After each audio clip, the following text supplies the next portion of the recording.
Banking risk management, including Basel and relative NRV डाइरेक्टिभ। जोखिमको परिचय। सम्भावित हानि नोक्सानीलाई सामान्य अर्थमा जोखिम भनिन्छ। जोखिमको परिचय अन्तर्गत हैन, सम्भावित हानि नोक्सानीलाई सामान्य अर्थमा जोखिम भनिन्छ। सम्भावना र अनिश्चित जोखिमका जन्मदाता हुन्। 100% निश्चित र 100% अनिश्चित अवस्थामा जोखिमको अस्तित्व रहँदैन।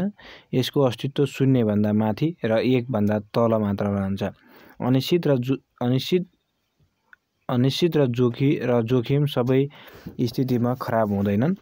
जोखिम र प्रतिफल बीच सोझो सम्बन्ध हुन्छ। जसरी तोरीको दानाभित्र तेल र दूधभित्र घिउ लुकेको हुन्छ, त्यसैगरी सम्भावना र अनिश्चयभित्र अवसर अनि जोखिमभित्र प्रतिफल लुकेर बसेको हुन्छ। यसरी लुकेर बसेको अवसर र प्रतिफललाई उभिनेर वास्तविकतामा रूपान्तरण गर्ने काम जोखिम व्यवस्थापनले गर्दछ। जथाभावी जोखिम लिनु हानिकारक। मान्छेको गर्भदेखि चिहानसम्मका हरेक क्रियाकलापलाई जोखिम अन्तर्निहित छ। त्यसैले उसका हरेक व्यवहार जोखिमबाट निर्देशित हुन्छन्। भनिन्छ जीवनमा जोखिम नलिनु नै सबैभन्दा ठुलो जोखिम हो। यसो भन्दैमा जथाभावी जोखिम लिनु हानिकारक हुन सक्छ। जोखिमले पुँजी, आम्दानी र स्थायित्वमा नकारात्मक प्रभाव निम्त्याउँछ।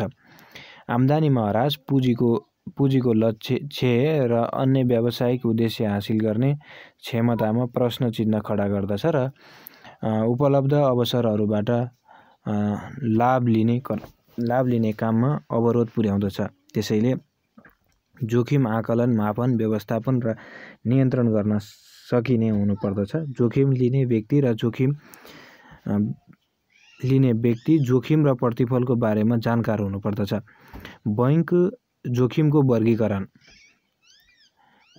जोखिमको वर्गीकरण। अर्थव्यवस्थामा भएको उतार चढाव, राष्ट्रिय तथा अन्तर्राष्ट्रिय बजारले निम्त्याएको खराबीहरू, सरकारी नीतिको प्रभाव, कर नीति र यसको संरचना, ब्याज दरमा आएको उतार चढाव, विश्वव्यापीकरण र आर्थिक उदारीकरण नीतिको प्रभाव जस्ता काबु बाहिरको परिस्थितिले सिर्जना गर्ने जोखिमलाई समग्रमा प्रणालीगत जोखिम भनिन्छ। विशेष प्रकारका जोखिमहरू जुन फर्म, कम्पनी वा उद्योग विशेषसँग सम्बन्धित हुन्छन्, जसलाई आफ्नै प्रयत्नबाट समाधान गर्न सकिन्छ, त्यो अप्रणालीगत जोखिम हुन्।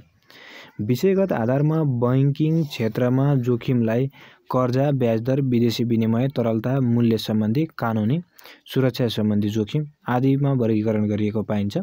बैंकिङ क्षेत्रको मापदण्ड निर्धारण गर्ने, अन्तर्राष्ट्रिय असल अभ्यासलाई प्रवर्धन गर्ने संस्था द बैंक अफर इन्टरनेसनल सेटलमेन्टले बैंकिङ क्षेत्रमा अन्तर्निहित जोखिमलाई समूहीकृत गरी कर्जा जोखिम, बजार सम्बन्धी जोखिम, कार्य सञ्चालन सम्बन्धी जोखिम र तरलता सम्बन्धी जोखिम गरी 4 भागमा विभाजन गरी सोही बमोजिम उपायहरूद्वारा व्यवस्थापन गर्न सिफारिस गरेको छ। कर्जा सम्बन्धी जोखिम।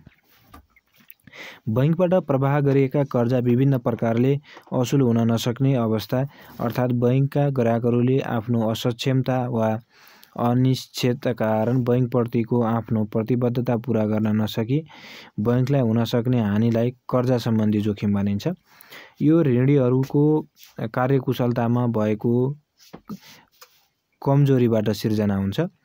यसले यस्तो जोखिमलाई विविधीकरण गर्न सकिन्छ तर पूर्णतया हटाउन भने सकिँदैन।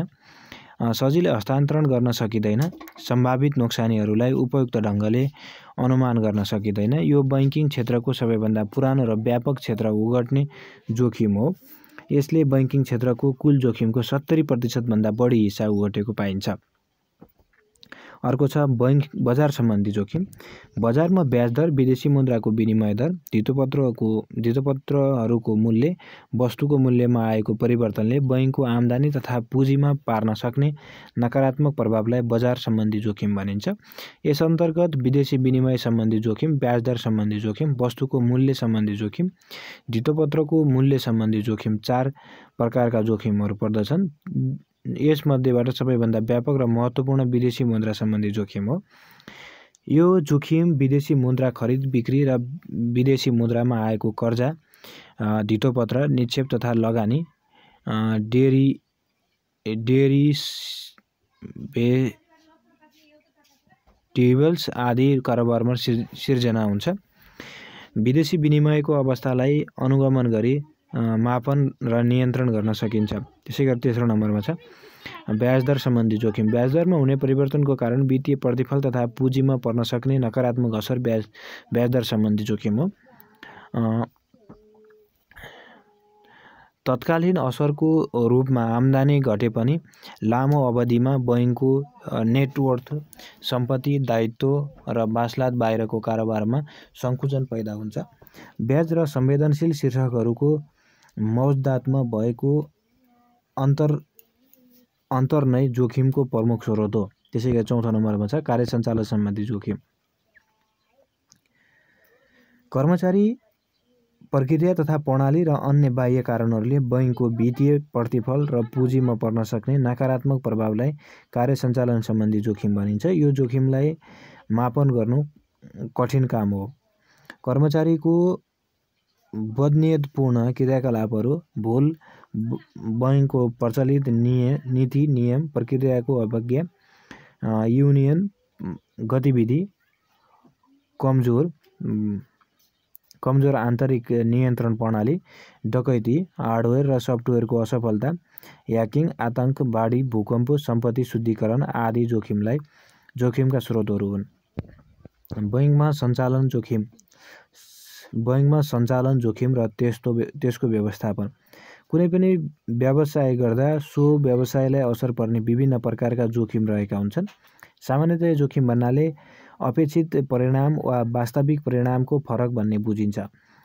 बैंकिङ व्यवसायमा निहित प्रमुख जोखिमहरूमा कर्जा जोखिम, बजार जोखिम, तरलता जोखिम तथा सञ्चालन जोखिम रहेका छन्।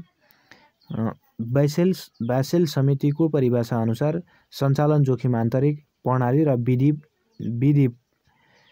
प्रभावकारी नहुँदा, व्यवसायमा कार्यरत कर्मचारी सक्षम र इमानदार नहुँदा तथा अन्य बाहिरी कारणहरूले गर्दा समेत पैदा हुन्छ।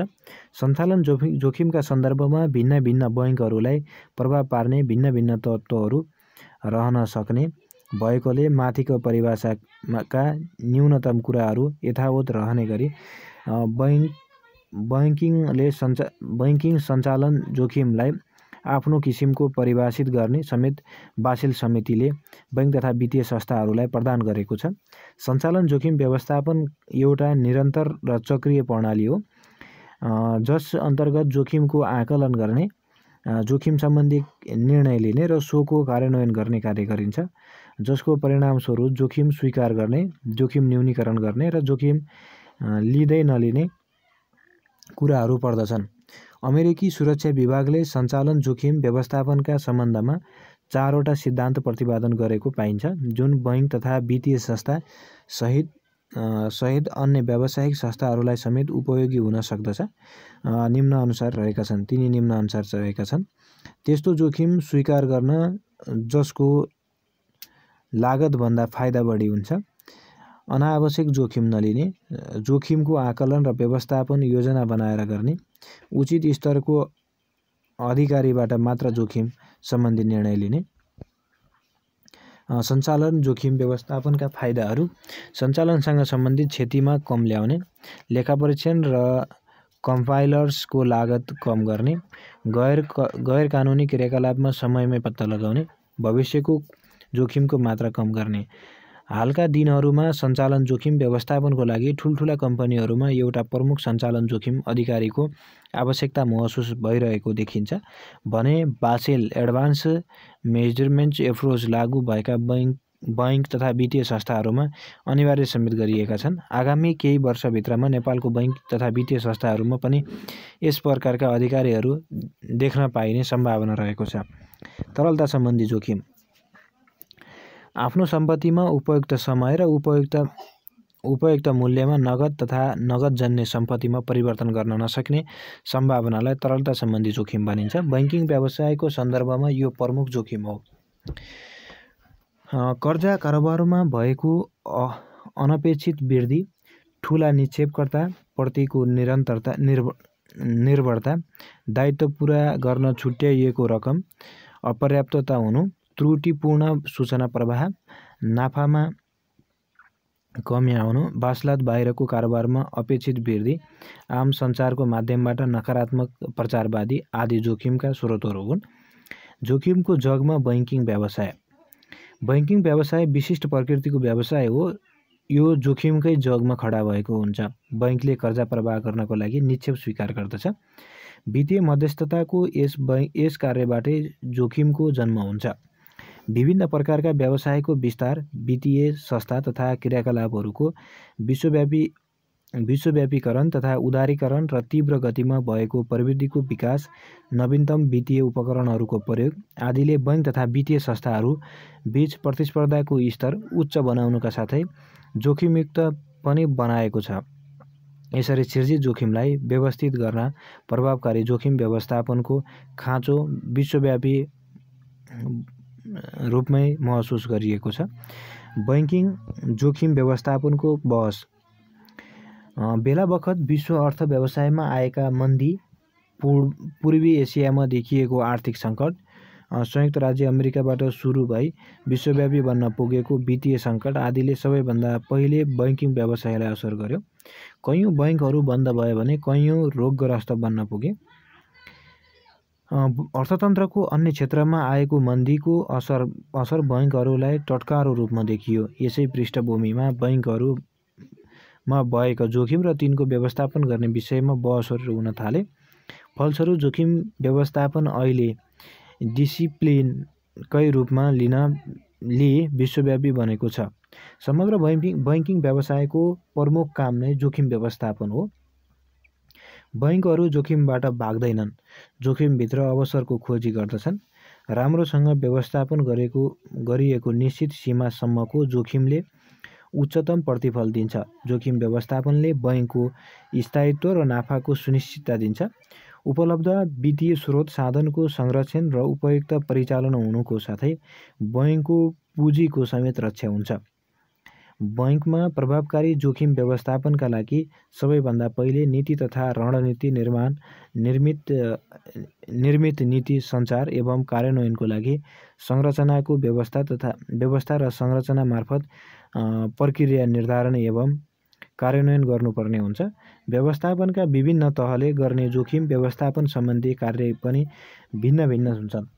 जुनसुकै व्यवसायमा पनि महत्त्वपूर्ण निर्णयहरू माथिबाट हुन्छ। बैंकको समग्र व्यावसायिक रणनीति बनाउने सन्दर्भमा विभिन्न नीतिहरू बनाउने र यी नीतिहरूमा अन्तर्नीति जोखिमहरू व्यवस्थापन गर्ने